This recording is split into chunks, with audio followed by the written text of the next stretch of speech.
Hello guys, good afternoon. So, ayan po, pupunta po kami sa Tubli at kami mangunguha ng crabs, alimasag pala.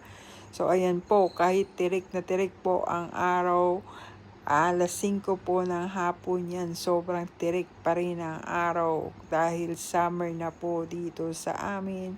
So ayan po, sumakay po kami ng taxi, nag-ambag-ambag po kami, tig 500 pills. So ano na po yan, papunta na po doon, papunta na at pati pauwi.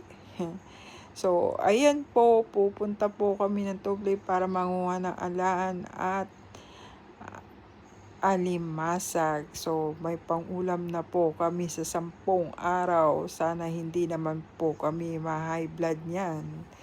Salamat po sa panonood.